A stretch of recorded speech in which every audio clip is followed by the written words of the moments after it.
Shy men. How did you meet your girlfriend or significant other? Our friend just tried to fix this by signing up for Match.com and paying for 6 months. He found a few women. It seemed interesting, but whenever he went to send them an email, he wussed out or felt like whatever he wrote would make me sound like a creep and it would be better just not to try. So my advice for all you shy guys out there, I got better at initiating conversations with the girls was to make the goal not to date them or even talk to them, but just to initiate the conversation. It started when I had a friend who told me a friend of his was doing the following, calling it practicing.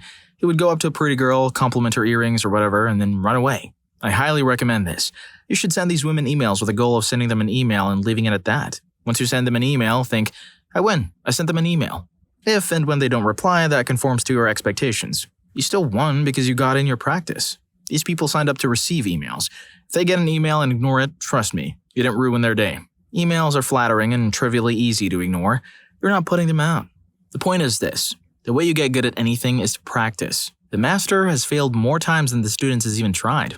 Eric Clapton sucked the first time he picked up a guitar. You will not be good with women the first time you interact with them, so practice. In many contexts, it is free. One other thing that helped me, here's how to initiate a conversation with a stranger who is female. Memorize some BS small talk. The purpose of this will be to fill up space so that if you want to leave, you can fill up space and not be embarrassed. You can use these. Do you work here? A nice one about this one is that if there's a pause, you can say, I work over at X, so it naturally adds a little more to your BS arsenal. It's beautiful or cold or hot outside, isn't it? I was surprised it was so cold or hot a couple of weeks ago. People will actually respond to this BS and tell you what they think about the weather. Almost the weekend, thank goodness. As long as you smile when you say this stuff and let them drop the conversation if they don't say anything, no one will be mad at you for this stuff. If she's an introvert, she'll feel like you do about this, but she'll be used to dealing with it and will be fine with you doing it, because small talk happens all the time. Extroverts love BS like this for some reason and will enjoy the interaction. Number 2, identify a stranger you'd like to talk to. Maybe this is in the break room at work, or maybe this is at a party, or maybe this is at a bookstore. Number 3, once you've picked someone you'd like to talk to, first pick an exit strategy. If it's a party, walk over there with an empty cup so that you can exit with, alright, my drink is empty. I'm going to get another. It was nice to meet you. Smile during the sentences with exclamation marks. If you're in the break room at work, you can say, alright, I should get back to it. It was nice to meet you. If you're at a bookstore, you can say, alright, I think I lost my friend somewhere. I should go find them. It was nice to meet you. 4, now that you've memorized small talk, pick a target and cue up an exit strategy. Initiate a conversation with a girl via a compliment. Pick something like shoes, earrings, or a scarf. Often, girls spend time picking those out. They actively hope they look nice. People joke around about pickup lines, but I don't have any insight into using those. I do know, however, that if you tell someone, I like those shoes, they look nice on you, that person will not be mad at you. 100% of the time, they will not be mad if you said that. Keep a little smile on your face the whole time. This takes practice. Not a creepy smile, but a smile that says, I'm always having a low-level good time because I'm awesome. How amusing, in a low-level way. Anyway, they will react to your compliment by saying, oh, thanks, blah, blah, blah. After that, if there is a short pause, you can immediately follow up with, I'm X, by the way. They will have to follow up with, I'm blah, blah, blah. Then you say, nice to meet you. Then you begin with a pile of BS you stored up earlier. Number 5, if an actual conversation happens somehow, stay and talk. Don't expect this to happen. The purpose of this whole interaction was to practice initiating conversations with girls. The conversation is disposable and unnecessary for your purpose. 6, as soon as there is a pause and you don't know what else to say, if you want, you can get out of there with your exit strategy that you already memorized. To sum up, here are the steps you should be counting off. I like those shoes. They look nice on you. My name's blah, blah, blah, by the way. Do you work here? Once you gauge you've said enough to conform to everyone else's expectations, alright, I should get back to it. Nice to meet you. The main thing is this. Practice. Once you've done this 40 times, your friends will be amazed that you can talk to random girls. They will think you're a ninja. But you just memorized some BS and practiced, like learning to play one single song on a guitar. Eventually, it is possible you'll meet someone you like, but that's not the purpose of doing this. The purpose is to practice. Once you've mastered the above, you can add an extra layer of asking someone out or giving them your phone number. But that is master level. You don't need to do that until you've already practiced the above. Just initiating the conversation and getting out of there with grace is your goal. If you've initiated a conversation with someone you may see again, then the next time you see them, you can just wave and say hi and boom, now you're acquaintances. If you want to talk to them more, you can plan additional conversations at your leisure. Example, extrovert conversation. Hey, blah, blah, blah, what's up? If they ask how you're doing, you can use some of the BS you memorized for initiating conversations above. Again, the main point of initiating conversations like the above is to practice initiating conversations with girls. It's like practicing scales with musical instruments. Just practice and eventually you'll be able to do it. But you have to plan to practice and then do it. Here's another trick. Ask other people questions about themselves. Most people like talking about themselves. It's frankly bizarre, but trust me, they do. They eat it up. The more you can steer the conversation back to them and their lives and experiences and opinions, the happier they'll be. And the less you'll have to say. Oh, you lived in Blah City? For how long? Did you like it? Yeah, I've never been there, but I've always thought it seemed nice. If they're introverts, then at least they'll appreciate that you're asking them questions they know how to answer. Anyway, I'm an introvert, but the above tricks helped me. The vibe you want to get across is that you are friendly, but you have your own stuff going on without them. So if including them in your awesome life is inconvenient for them, that's cool too, because everything is cool. On a superficial level, typical heterosexual guys like girls with a nice figure and a nice face. In contrast, girls like guys who are self-confident and have the wherewithal to take care of themselves. You can look pretty average as long as you are self-confident. In that sense, it is unfair in favor of guys because you can completely fake self-confidence. So practice faking self-confidence. The more you practice, the more boring practice will be, which will make you more self-confident. At later points in interpersonal relationships, you can move on to real stuff like kindness, honesty, trustworthiness, and more courage. But that's not the part you have trouble with.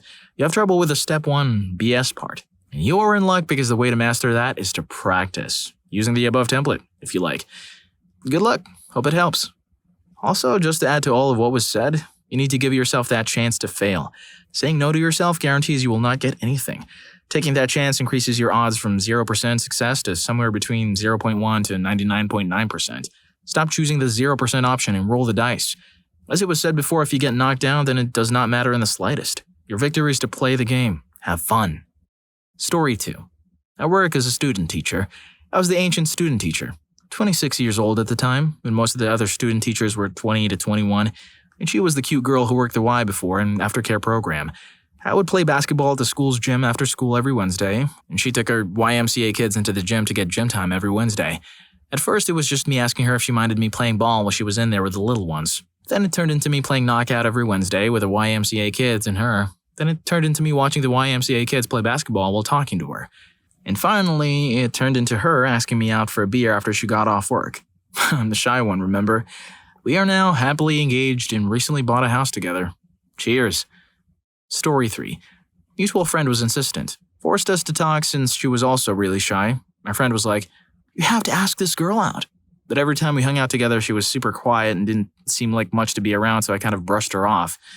And eventually, that same friend was like, "You have to ask this girl out." And I was like, "Fine." So I did. Turns out she just doesn't do well in large groups, and when I got her one-on-one, she wound up being quite an interesting and fun person. Story 4. Went to a bar with a fellow shy buddy. I noticed a redhead in the corner that I had my eye on most of the night. Told him to check her out. He says, "I'll go talk to her for you."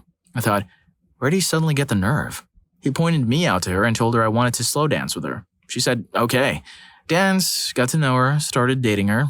This was in 1990. We got married 4 years ago and have an 8-year-old son together.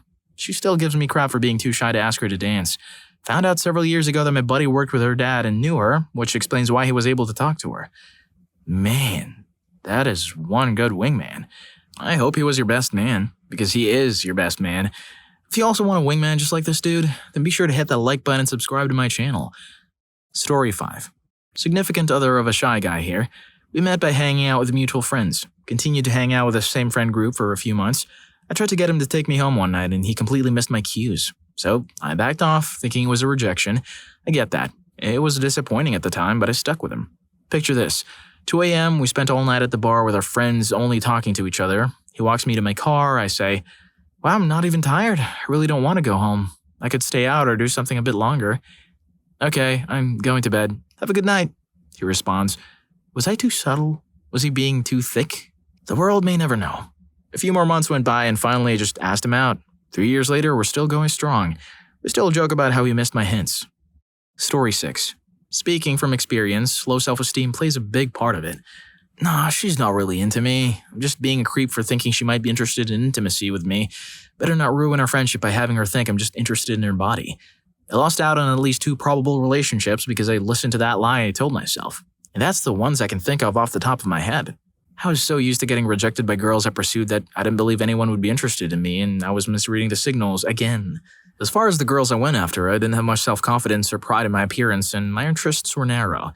So it makes sense that I would have many more misses than hits. And of course, I built up each girl in my mind, so after a handful of bitter disappointments, it was easier to believe I just wasn't likable enough to be a boyfriend. I was my worst enemy until I had a serious long-term relationship. Story 7. I met my now wife 550 miles away, on a beach, on vacation. Went with my friends, rented a house right on the beach, saw the houses across the street from us, had cars with plates from my state, and there were some hot chicks there too. Perfect icebreaker. I talked to one that I thought was fantastic, and turned out she was. Actually, a friend of mine got to her first while I was out fishing. He told me he met a chick and she was awesome. I was like, where? Let me meet her. The rest was history. Turned out she lived 3 miles away from me in the same town. I literally take her right out of my driveway, drive for 3 miles, then I left to her driveway. Very crazy coincidence being 550 miles from home. That was 15 years ago. Now we've been married about 8 years, have a 4-year-old daughter who is unimaginably cute, and our relationship is strong. We never fight, we love each other's company, and we are basically inseparable. Best vacation ever. And we go back every year. We have a picture from the first day we met, from the stairs to the cottage, making crazy faces. Last year we went and took a picture on the same set of stairs that we met. Us and our daughter all making crazy faces. It's awesome.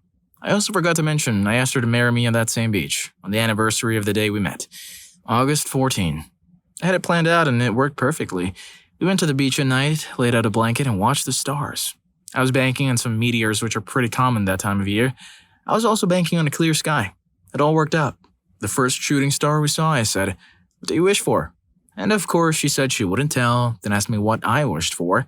That's when I pulled out the ring and said, "For you to marry me." I'm getting all misty thinking about it. Story 8. I was really shy around girls I liked in high school. And one day I randomly added a girl on Snapchat and accidentally sent her a Snapchat of a bag of chips saying, "Remember these?" And then quickly sent another that said, "Sorry, wrong person."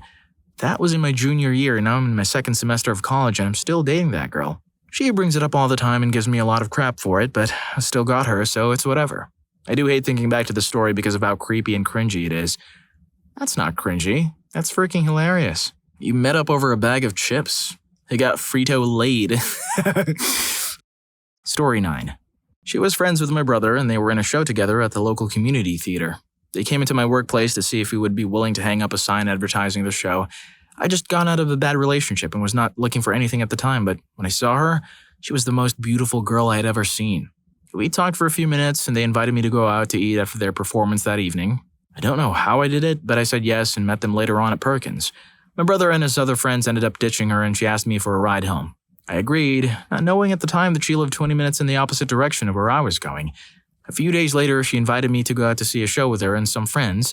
Once again, her friends ditched her after the show and she needed to ride home. We talked a lot and I told her that I was pretty shy and not one to make the first move. She said that was okay and leaned over and kissed me. I knew, right then and there, that she was the one for me. We had been together for just about 9 years and married for 7. We have 4 kids and she's still the love of my life. Story 10. I met her in Undercity. I was trolling starting zones for guild character signatures. She was typing out a "sorry I can't joining a RL Friends guild." But before she typed it, I loaded the trade window with a bunch of useless herbs and potions. In the beginning, I just assumed she was a dude, but later in the week we were both questing in 1K needles, so we grouped up. We hit it off, so we just kept questing for most of those characters and learned a lot about each other along the way.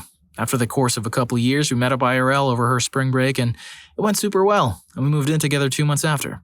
This was back in BC. We're still together now, although we both quit WoW. Story 11. I actually met her back in high school. I was a weirdo and nerd, and she was defensive, so she went goth. She was raw to most, but for some reason was always nice to me. I graduated in good terms with her, but never became anything. I got a rotten girlfriend, and she got a cruel boyfriend. I didn't know at the time. After graduating college, I actually caught my ex cheating on me, so we were done. I moved all over the country to find a job. Kind of a life experience, really. After a year of searching, I actually ended up in my original home in the middle of nowhere, Maine. One day on Facebook, my goth friend from high school posted about how she was enjoying the new expansion to WoW at the time. I was shocked and messaged her in disbelief because I didn't know she played games at all. I played WoW at the time, even though she was Alliance and I was Horde. We still got along. Lol. Well, one day on Vent, I heard her boyfriend start yelling and she's offline pretty quick.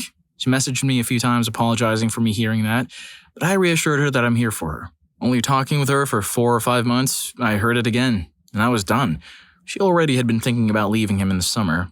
They were both unhappy, but the night before my birthday, I was done. I told her to pack her crap, I'll be there the next day. She was shocked since driving from Maine to Missouri was going to be a trip and a half. 24 hours later, I'm on the border of Missouri, and on Valentine's Day, I picked her up. The girl I loved back in high school, and to find out she really liked me, but both being shy, are now together. 5 years now, getting married later this year, and having a little girl on the way in August. Quite happy with how things turned out. Just to give a heads up, she's no longer goth. She wasn't when she was with her ex. She was only goth in high school because of being defensive. She just didn't want anyone to interact with her, and most people where we live don't interact with anyone that is out of the ordinary. She gave that up after moving away the first time. Story 12. My husband and I are both cripplingly shy. We met completely by chance. We both frequented the same forum. He never posts personal information online, and I never was the person to initiate conversations.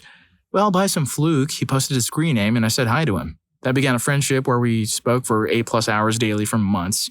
We got lucky. He lived 5.5 hours away, but happened to have a family living less than 10 minutes from my college. When he learned how woefully uneducated I was in regards to good movies, he packed up a TV and DVD player and drove out to meet me and educate me. That began a great friendship, which eventually led to him confessing he was in love with me. We did the long-distance thing for a while, then we moved in together. We've been married almost 3 years now, dating for over 10. I hope you enjoyed the video, and if you made it this far, I'm sure you'll also enjoy Men Who Proposed and Got Rejected. What happened next? Story 2 was shocking. See you on that video.